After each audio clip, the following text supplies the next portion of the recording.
unidos bajo el mismo Rey. Y como subtítulo vamos a tener advertencias contra el sectarismo. Bueno, si usted es de los que toma apuntes, le invito a anotar lo siguiente: Lucas 9, 49 al 50. En esa cita está el paralelo de esto que estamos leyendo hoy. Bueno, entonces, hay algo que es muy interesante y con lo cual debemos partir. Esto está ocurriendo en un contexto muy especial. Acordémonos en la enseñanza anterior que de camino desde el norte hacia el sur de Israel, el Señor les estaba anunciando a los discípulos acerca de la próxima pasión o padecimiento que tendría que sufrir. Entonces los discípulos, en cambio de reflexionar en el sacrificio de Cristo, lo que hicieron fue disputar acerca de quién de ellos sería el más importante. Cuando llegan a la casa, Cristo les pregunta y ellos les da vergüenza responder. Entonces Cristo llama a un niño y lo pone, o más bien lo alza en sus brazos y les dice que cualquiera que reciba a un niño en su nombre lo recibe a él. Bueno, en ese instante el apóstol Juan da una respuesta muy llamativa. Entonces démonos cuenta que dentro del contexto de la enseñanza acerca de la humildad y el servicio que se requieren en el reino de Dios, es cuando Juan responde al Señor y le cuenta sobre un incidente reciente. Y en ese incidente, él dice que tanto él como los otros apóstoles habían prohibido a un fulano, a un hombre, echar fuera demonios porque no andaba con ellos. Ustedes se acuerdan, el 38 insiste, no nos sigue, no nos sigue. Esa fue la razón. Entonces en esta enseñanza vamos a encontrar una nueva lección que el maestro brinda a sus apóstoles y que va a ser necesaria para su iglesia universal de ahí en adelante. ¿Para qué? Para trabajar en unidad verdadera, para trabajar en un sincero apoyo y mutua colaboración. Entonces voy a distribuir la enseñanza en dos puntos. En el primer punto vamos a mirar la tendencia sectarista de nuestro corazón, la cual se pone al descubierto con la sola presencia de Cristo. Entonces el primer punto lo vamos a titular el origen del sectarismo. Bueno, en el segundo punto vamos a estudiar los fundamentos de la verdadera unidad, es decir, aquellos principios bíblicos de respeto y amor y apoyo mutuo que Cristo estableció para su iglesia universal. Bueno, entonces comencemos con nuestro primer punto, el origen del sectarismo.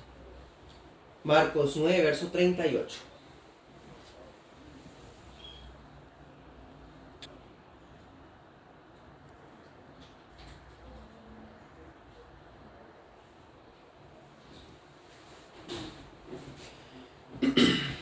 Bueno, entonces vamos a mirar primer punto, el origen del sectarismo. Vamos a distribuir ese punto a su vez en dos partes. Vamos a mirar dos conceptos o dos ideas.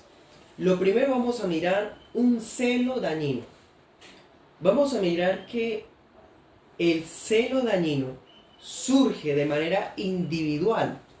Vamos a mirar que el problema del sectarismo es de cada uno, de cada persona, como resultado de la pretenciosidad del corazón. Será un celo dañino. Y luego vamos a mirar la idea de un grupo exclusivo.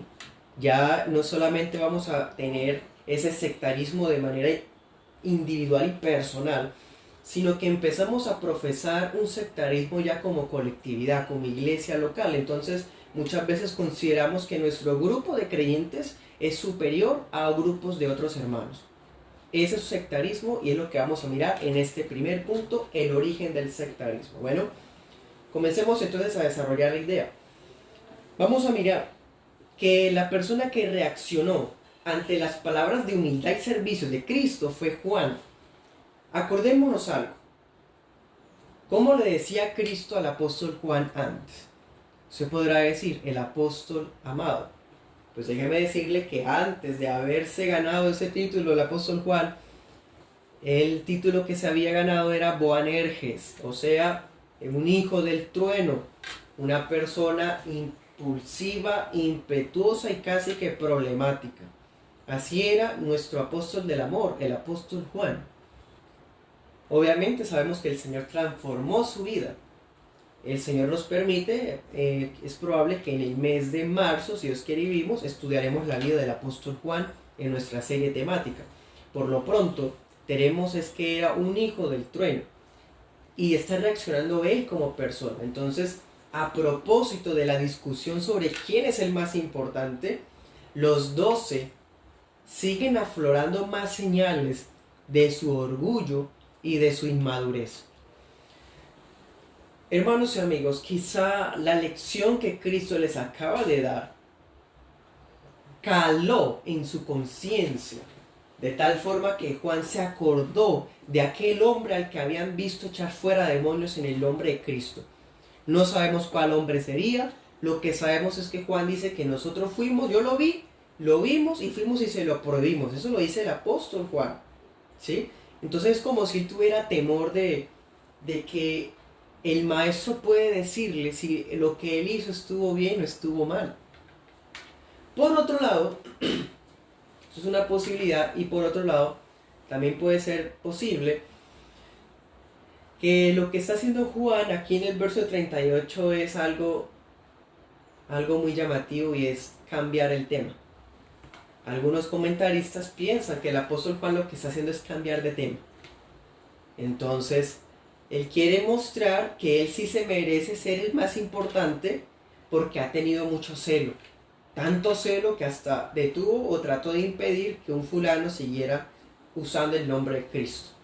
O sea, es como si quisiera buscar una felicitación del Señor porque tenía gran celo de Dios. Bueno, como sea, hermano, sea que sea la conciencia la que lo estaba allí mortificando de a ver si eso es lo que hizo estuvo bien o mal, o por otro lado que quizás cambió de tema y quería felicitaciones por su celo, como sea, los 12 seguían ostentando un alto concepto de sí mismos, tan al punto que se sentían con la autoridad para descalificar a todos los que no estuvieran dentro de su grupo. Vemos el celo dañino. ¿Cuál es el celo dañino?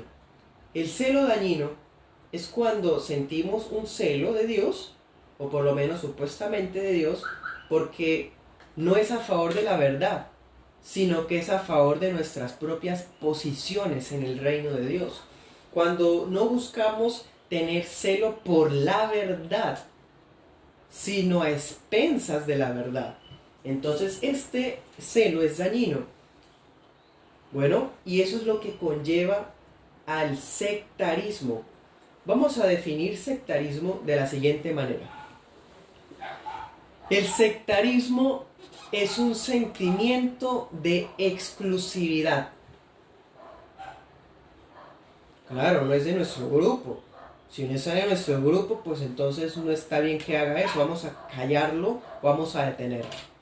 El sectarismo conlleva a que seamos intransigentes con otras personas que piensan distinto a nosotros. Entonces, descalificamos fácilmente. No, ese no es verdadero pastor, esa iglesia no es bíblica, no, ese hermano ni siquiera será salvo, no, aquel persona ni siquiera habrá nacido de nuevo, porque no piensa lo que yo pienso. Eso es sectarismo. También el sectarismo conlleva a que la persona defienda su propia forma de pensar, pero de manera fanática. Entonces la persona se le cuestiona algo, tal vez se le hace una pregunta sincera, pero reacciona de mala forma, reacciona no contendiendo ardientemente por la verdad, sino más bien defendiéndose a él mismo como persona. Entonces vemos todas las cosas que puede conllevar el sectarismo, por lo menos en resumen. Pues el apóstol Juan aquí está mostrando una actitud sectarista. ¿sí? Démonos cuenta, hermanos y amigos, que el sectarismo, o, o más bien el orgullo, vamos a la raíz del problema. El orgullo no solamente los hacía aspirar a la grandeza. ¿Se acuerdan cuál era el inconveniente anterior? ¿Quién de ellos es el más importante? ¿No? ¿Quién será el primer ministro? ¿Quién será el mano derecha o el segundo en el reino del Mesías? Entonces el orgullo no solamente los llevaba a aspirar la grandeza. ¿Y se acuerdan que eso les llevó a que se pelearan entre ellos? Casi que una disputa entre ellos mismos en el camino. Pues vemos que no solamente el orgullo nace o hace que surja esa aspiración de grandeza, sino que también conlleva ese comportamiento sectarista. Entonces, con ese sentimiento, con ese comportamiento, rechaza a otro creyente, impide que otro creyente sirva. Ese celo es dañino, ese celo no es conforme a ciencia, dice Romanos. Sigamos con el desarrollo de nuestra idea. Segunda partecita aquí del primer punto es la idea de un grupo exclusivo. Entonces nos damos cuenta que la oposición de Juan, ¿en qué se basó? Volvamos al verso 38. Juan le respondió al Señor diciendo: Maestro, hemos visto a uno. Vemos que ni siquiera averiguó el nombre, no tiene ni el nombre siquiera. Mucho menos averiguó el testimonio. No preguntó si la persona estaba calificada moralmente. No preguntó la doctrina, no preguntó si de pronto aquella persona profesaba la fe genuina o no. No, simplemente hizo esto, dice: no nos sigue y se lo prohibimos porque no nos sigue. O sea, la oposición de Juan fue porque ese fulano no seguía al Señor juntamente con ellos. Ahí vemos la idea de un grupo exclusivo. Si no hace parte de nuestro grupo, no existe. Si no hace parte de nuestro grupo, no es de Dios.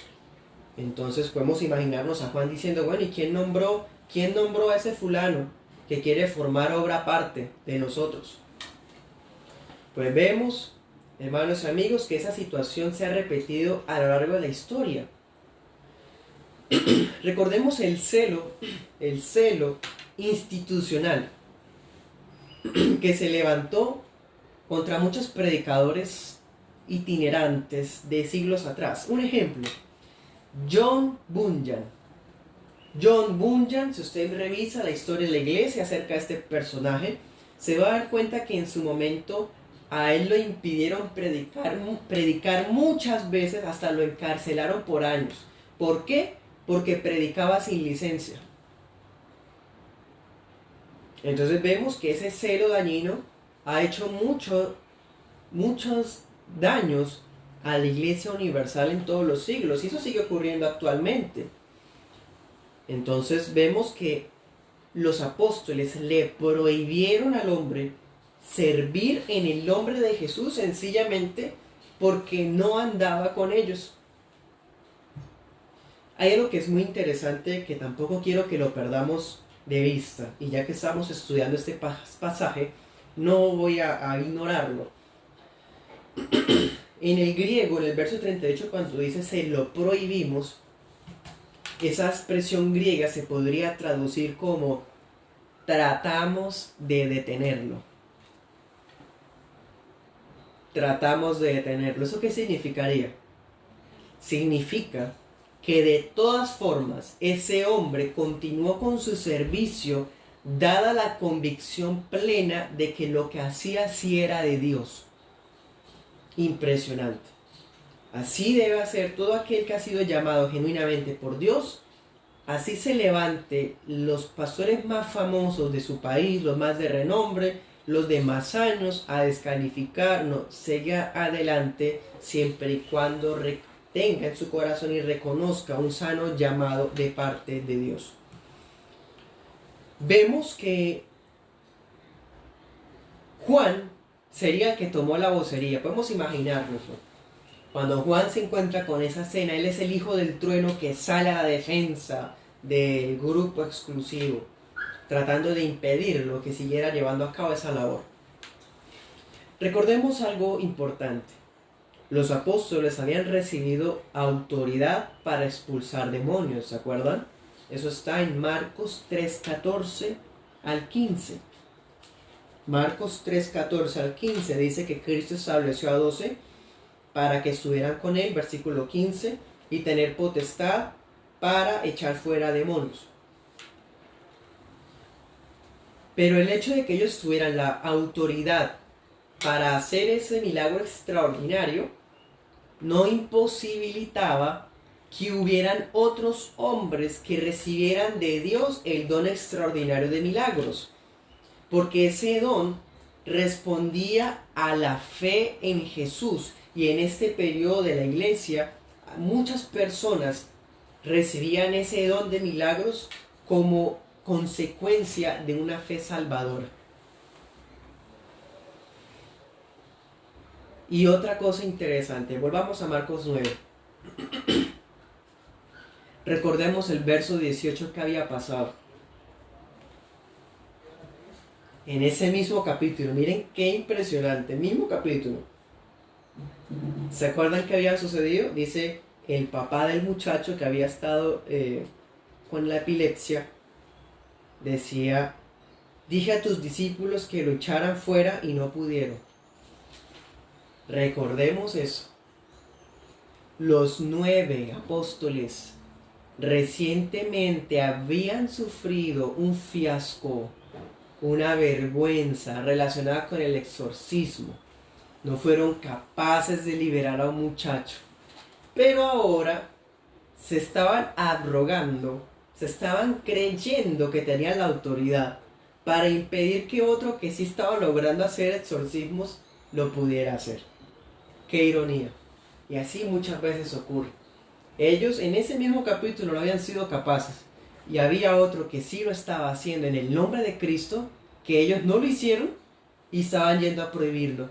Imagínense ese comportamiento sectarista. Vemos ese comportamiento en los apóstoles, ese celo, ese exclusivismo. Y me hizo recordar al profeta y general Josué. En Números 11, 27 al 29, resulta que había ocurrido algo muy particular y muy similar a esto que estamos viendo acá.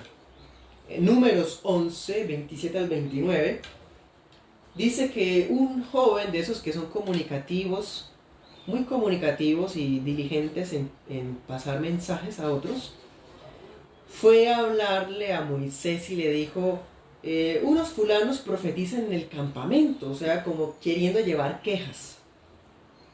Y en el versículo 28, Josué, el hijo de Nun, el ayudante de Moisés, le dijo, Señor mío, Moisés, no se lo permitas. En otras palabras, detengámoslos.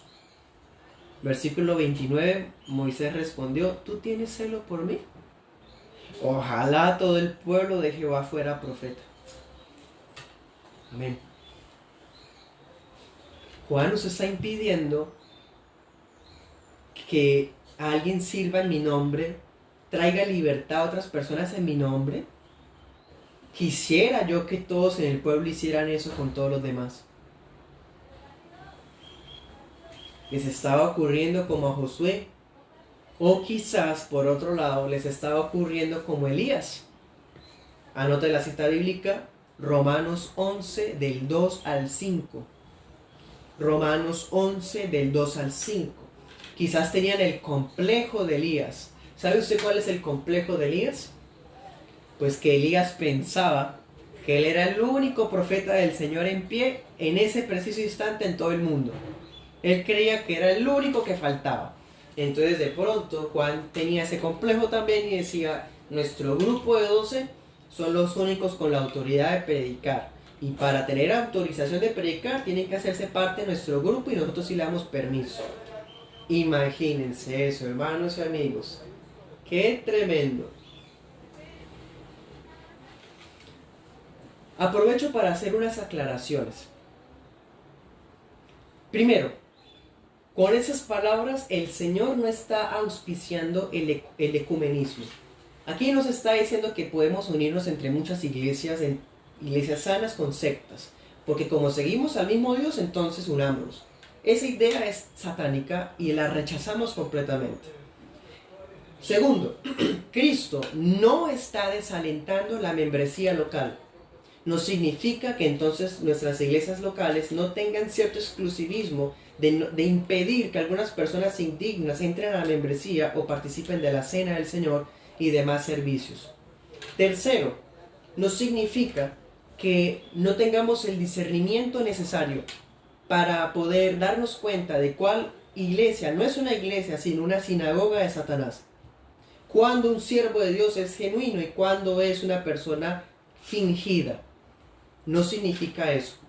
Aquí la idea de Cristo es desaprobar el separatismo estricto. Esas personas que se creen las mejores de todas y no tienen relación con nadie, pero no es porque no puedan, es porque no quieren, porque se sienten superiores. Eso es lo que Cristo está atacando, el exclusivismo. Bueno, ojo con eso, no puede nadie usar esas palabras para torcerlas a su favor. No podemos olvidar, no somos los únicos a los que Dios puede usar.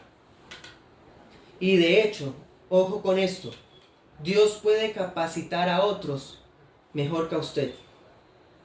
Dios puede capacitar a otros mejor que a mí.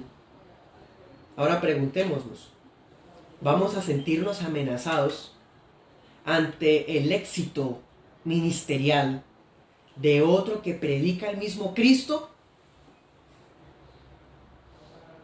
Ahora, por otro lado, ocurre mucho en contextos infortunadamente, de iglesias sanas y bíblicas. Preguntémonos, ¿nos atrevemos a exigir que todos los predicadores lo hagan, o sea, prediquen de la misma manera para que reciban nuestra miserable aprobación? ¿Usted es de los que piensa que un predicador tiene que satisfacer sus propias metodologías para ganarse su aprobación y su aplauso? No podemos permitirnos esas mentalidades en nuestro corazón. Leamos Filipenses 1.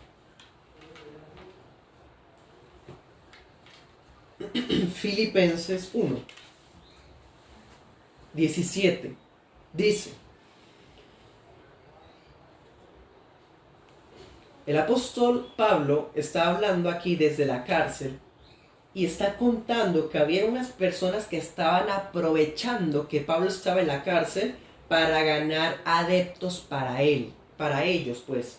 Entonces, no, ya que Pablo está en la cárcel, prediquemos nosotros para que la gente nos siga a nosotros y nos sigan a Pablo. Había gente haciendo eso, como sacando a las personas de las iglesias de Pablo para llevárselas a ellos mismos.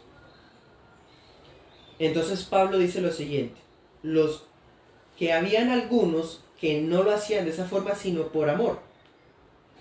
¿Sí? Leámoslo desde el versículo 15, dice, y algunos a la verdad predican a Cristo por envidia y contienda, pero otros también de buena voluntad. Los unos anuncian a Cristo por contención, o sea, los que querían ganarse adeptos aprovechando la prisión de Pablo. No sinceramente pensando añadir aflicción a mis prisiones. 17. Pero los otros, los de buena voluntad, anuncian a Cristo sabiendo que estoy puesto para la defensa del Evangelio. ¿Qué pues? Que no obstante, de todas maneras, o por pretexto o por verdad, Cristo es anunciado, y en esto me gozo y me gozaré aún. No sé si quizás usted ha sentido esa tristeza en el corazón de ver que muchas congregaciones evangélicas de nuestro país realmente están súper alejadas del legado histórico de la iglesia. Son iglesias con unas ideas extrañas y algunas prácticas extrañas muchas veces, pero muchas de esas congregaciones, y me refiero a algunas iglesias que todavía son conservadoras en muchos aspectos, esas iglesias, a pesar de tener mucha confusión doctrinal, vemos un amor sincero de Dios en sus corazones. Y pueden haber de ese mismo tipo de congregaciones unas 1000, pensemos, 1000. Entonces Pablo dice, por pretexto la motivación que sea, Cristo está siendo anunciado. Hay gente que se ha rogado llamados que no tiene, hay gente que ha tenido posiciones que no debería tener, que ya ha perdido la calificación de ser incluso pastor por algún pecado o alguna herejía grave, pero sigue allí. Y uno dirá, ¿qué sucede en esa ocasión? Pablo está diciendo, por pretexto, por lo que sea, Cristo está siendo anunciado. El Señor mismo llamará a esas personas y las traerá a juicio.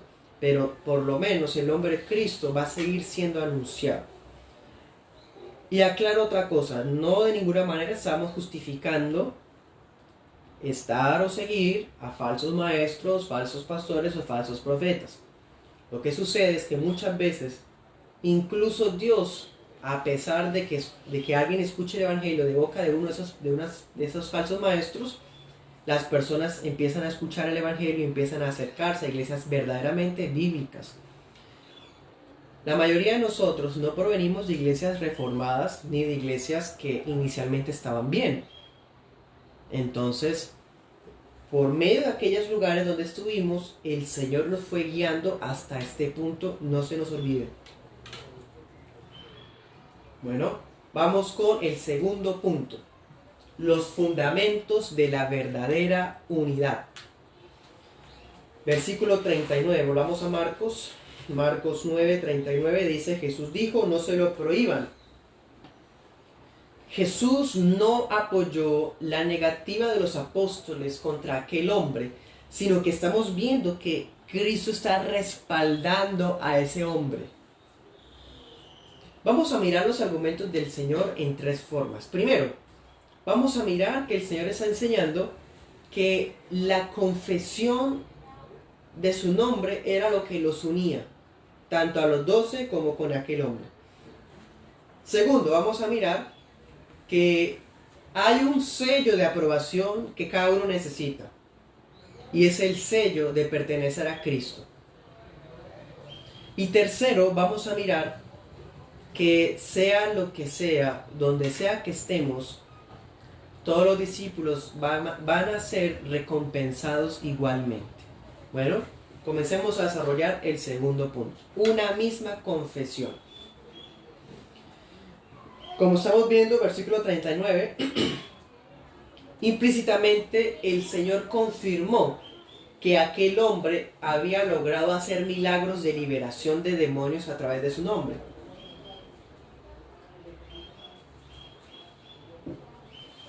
Jesús le está diciendo, Juan, no te preocupes porque eso es un show. El Señor no está diciendo, no, eso es falso. O Juan, qué bueno que lo hayas estorbado. No. El Señor está dando por hecho de que sí estaba ocurriendo liberación de demonios en su nombre. Entonces vemos lo que sigue. No se lo prohíban. Juan, miren esto tan hermoso. Juan trató de prohibirle al hombre. Ahora Cristo le prohíbe a Juan. Le prohíbe que prohíba. ¿Se dan cuenta? El Señor está amonestando a los 12, prohibiéndoles ser algún tipo de estorbo contra aquel que sirviera en su nombre, aun cuando no anduviera con ellos. Y miren la razón que Cristo da, que es súper sencilla. Dice, porque ninguno hay que haga un milagro en mi nombre que luego pueda hablar mal de mí. Sí, sencillamente, ¿verdad? La persona que realiza una obra poderosa en el nombre de Cristo va a reconocer que la obra que acaba de hacer proviene de Cristo. Así que esa misma persona va a ser incapaz de hablar en contra de Cristo. Eso es lo que Cristo está diciendo. Leamos 1 Corintios 12:3. Dice, Corintios 12:3. Les hago saber que nadie que hable por el Espíritu de Dios dice de Jesús que sea anatema. Como tampoco nadie puede exclamar Jesús es el Señor, sino por el Espíritu Santo. Si alguien confiesa a Cristo como su Señor, anuncia al Cristo de las Escrituras, Dios Hijo, Dios 100%, hombre 100%, cuyo sacrificio es perfecto y cuya obra redentora es eficaz. Si alguien anuncia a ese Cristo, aunque no haga parte de nuestra denominación cristiana histórica, esa persona está hablando bien del Señor y no en contra.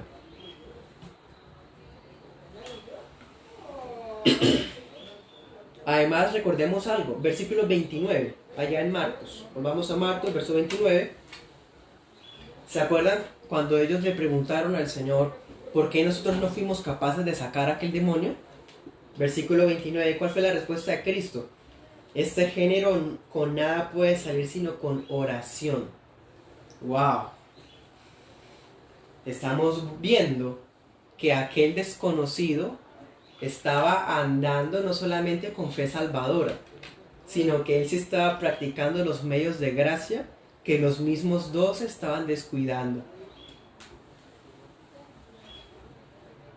Impresionante. Recordemos otro pasaje, Marcos 3:23. 3:23. Dice: ¿cómo puede Satanás echar fuera a Satanás? ¿Se acuerdan cuando los fariseos calumniaron a Cristo y dijeron que Cristo hacía eso, era en el nombre de Belcebú? Y Cristo les dice: pero ¿cómo puede Satanás echar a Satanás? Yo lo hago todo con el dedo de Dios. Pues hermanos y amigos, aquel hombre es parte del reino de Jesús porque estaba logrando echar fuera demonios, porque Satanás no echa fuera a Satanás. Estaba sirviendo a Cristo genuinamente. Otra cosa, mire Hechos 19:13. Hechos 19:13. Hechos 19:13 hay un caso casi que parece una anécdota.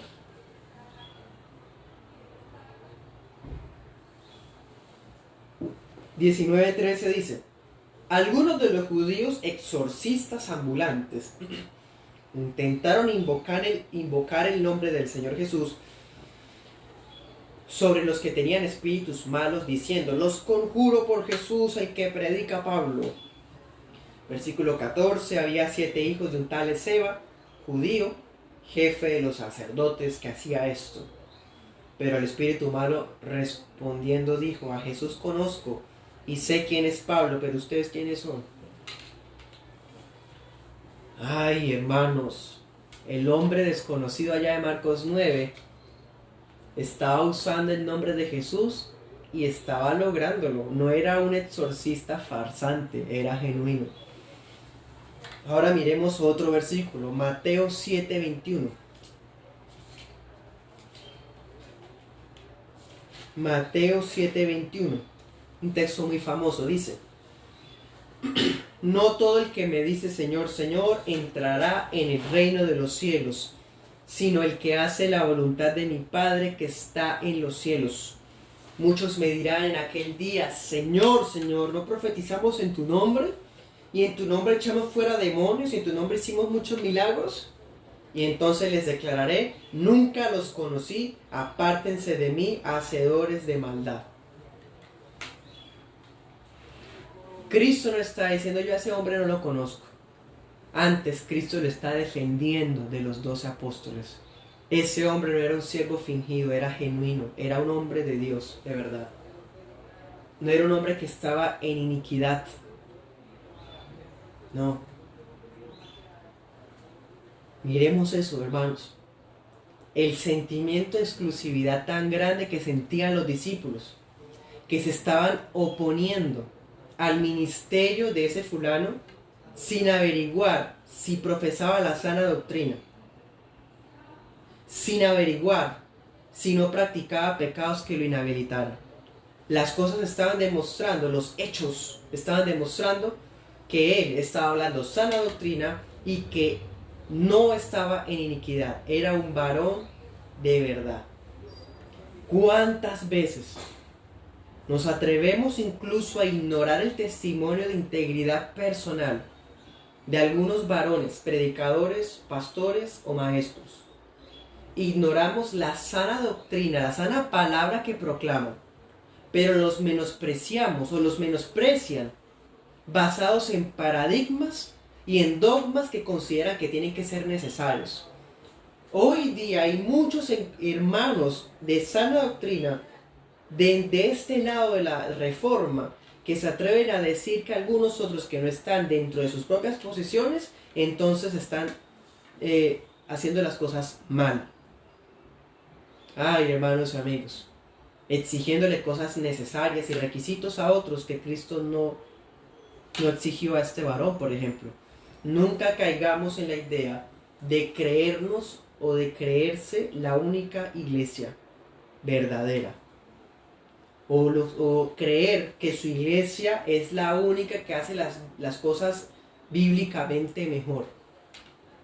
Nunca se permita esa mentalidad. Gloria al Señor por su iglesia, y vuelvo y aclaro, si su iglesia es sana y es bíblica, siéntase orgulloso por ella, defiéndala, hónrela y sea leal a ella, siempre. Pero eso no le va a dar derecho ni a usted ni a mí para descalificar a otras iglesias que hacen las cosas para el Señor, aunque diferentes a nosotros. Y obviamente me estoy refiriendo a la predicación del Evangelio, ¿no? Porque hay cosas y prácticas que de por sí ya son censurables, incluso bíblicamente. Esa palabra, insisto, siempre me toca abrir ese paréntesis. Esa palabra no es una prohibición de no juzgar, para nada. Hay que juzgar. Lo que está prohibiendo el Señor es el sectarismo. Ojo con esto. Sigamos desarrollando la idea. Entonces, lo que hacía que ese hombre y los apóstoles estuvieran unidos, que era la misma confesión. Servían al Señor Jesús. Ahora, segundo fundamento de la verdadera unidad. No solamente cuando tenemos una misma confesión de Jesús, de las doctrinas fundamentales, de la Santísima Trinidad de Dios, de la palabra inerrante, sino que también el hecho de que pertenecemos a Cristo. Ese es un fundamento de la verdadera unidad, cuando pertenecemos a Cristo. No podemos tener como contrario a aquel que no está mostrando oposición contra Cristo. Cuando alguien realiza obras legítimas en el nombre de Cristo, más bien debemos reconocer que esa persona está por nosotros. Versículo 40, volvamos a Marcos 9. Dice: el que no está contra nosotros, por nosotros está. La persona no está hablando en contra de Cristo falsedad, mentiras o herejías. La persona está obrando de manera bíblicamente legítima. La persona está enseñando de una manera sana y con un testimonio adecuado. Por lo tanto, esa persona está por nosotros, aunque no haga parte de los bautistas reformados. Ahora, anote esa cita bíblica igualmente importante, Mateo 12:30. Mateo 12:30. Este versículo dice: el que no está contra nosotros, por nosotros está. Y Mateo 12:30 dice: el que no está con Cristo, a Cristo se opone. Son cosas importantísimas. Diferente es que hay una persona que ni siquiera está con el Cristo de la Biblia, predica un evangelio adulterado, donde el hombre es el centro, donde el centro son las riquezas. ¿Qué está pasando? Esa persona no está hablando de Cristo, sino utilizando el nombre de Cristo. Esa persona es un enemigo de Cristo. Esa persona, no podemos tener una comunión con esa persona, ni reconocerla como hermano en ninguna forma. ¿Se dan cuenta? El que no está con Cristo, a él se opone. Lo que sucede es que debemos tener un discernimiento sano basado en el amor y no en el sectarismo. Entonces, los apóstoles no solo debían ver a aquel hombre como un aliado o como un consiervo, sino tenían que reconocer que el nombre de Cristo estaba sobre él, tanto como sobre ellos. Bueno, entonces, hermanos y amigos, o hablo especialmente a los hermanos esta tarde, el hecho de que pertenezcamos a Cristo y si servimos a los mismos intereses del reino, esas son las marcas que nos unen como iglesia, aun cuando no estamos juntos, cerca físicamente. Podemos estar unidos sin estar juntos. Ahora usted, amigo, que quizás ni siquiera hace parte de Cristo. La palabra dice que todo lo que usted haga sin Cristo es como si estuviera desparramando todo. Si usted no está con Cristo, usted es enemigo de Cristo. Arrepiéntase en esa hora y vuélvase a Él como su Señor y Salvador. ¿Le pertenece usted a Cristo y le sirve a los intereses de Cristo? Entonces, hermanos, todo el que está a favor de la iglesia del Señor es de Cristo.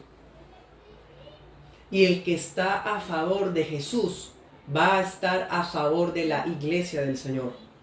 Hoy día también están surgiendo personas que dicen estar a favor de Cristo, pero hablan basura contra la esposa de Cristo, contra el cuerpo de Cristo. Esas personas también tendrán que rendir cuentas. El que trata a la novia del Cordero de Dios como si fuera una prostituta no se va a quedar impune de ninguna manera. La esposa de Cristo valió la sangre del Cordero. Cristo no va a permitir que alguien, cualquiera, venga a decir cosas en contra de ella. Entonces, ninguna iglesia bíblica necesita el aval de otra iglesia bíblica para que pueda seguir siendo considerada bíblica.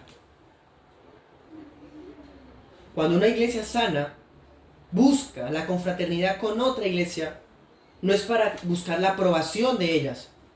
Cada iglesia es independiente y autónoma. Por la autoridad del Evangelio, a cada anciano sea legitimado o sea ordenado. Por ejemplo, la iglesia de Leticia, que es la ciudad que queda más al sur de Colombia, puede estar lejos de la iglesia de Riohacha, que está la capital más al norte de Colombia. O pensemos un ejemplo más vasto. Una iglesia en Indonesia que quizás nunca se comunique con una iglesia en Ecuador. Podemos no estar juntos, pero somos el mismo cuerpo de Cristo porque estamos unidos bajo la misma fe. Todo el que lleva el nombre de Cristo es parte de la iglesia universal y ninguna diferencia cultural o de práctica denominacional nos hace superiores a ellos, ni tampoco divide al cuerpo de Cristo. Juan 17:21. Cristo dijo: Padre, para que todos sean uno, como tú en mí y yo en ti, que también ellos, mis discípulos, sean uno en nosotros, para que el mundo crea que tú me enviaste. Cristo oró que la iglesia fuera una. Y el hecho de que hayan muchas denominaciones y muchas iglesias locales no significa que esa oración no haya sido contestada, porque somos un pueblo, uno solo, aunque tengamos distintos nombres, porque nos une un solo nombre, el nombre de Jesús. La iglesia de Jesús, de Dios y de Jesús, es más grande que las 4 paredes de un templo físico y más grande que los números limitados de una membresía local. Ahora vamos a ver versículo 41, volvamos a Marcos 9:41 dice: y cualquiera que les dé un vaso de agua en mi nombre, porque son de Cristo, miren esto, porque son de Cristo, de cierto les digo que no perderá su recompensa. Si usted se acuerda, versículos 35 al 37, Cristo había dicho: el que recibe en mi nombre a uno de los niños, me recibe a mí. Cristo está aplicando esas palabras que era para los 12, se las está aplicando a ese fulano, a ese desconocido, a ese hombre que le estaba sirviendo. Para nosotros es desconocido, para Juan también, ni averiguó el nombre siquiera. Para Marcos también, porque quizás lo averiguó y no lo encontró. Pedro tampoco se acordó cómo se llamaba, quién sabe. Como sea, hermanos, Cristo sí lo conoce. Cristo sabe quién es. Así como Cristo conoce a todos los hermanos que viven en este instante, Él los conoce y son de Él todos. El versículo 41 nos enseña que si le damos apoyo a un consiervo, seremos bendecidos. Miren esto, Jesús motiva la unidad con la promesa de una recompensa. Dice acá, no perderá, es una recompensa que no se puede perder. Las recompensas de Cristo no se pierden. ¿Cómo hay alguien que pueda creer que la salvación se puede perder?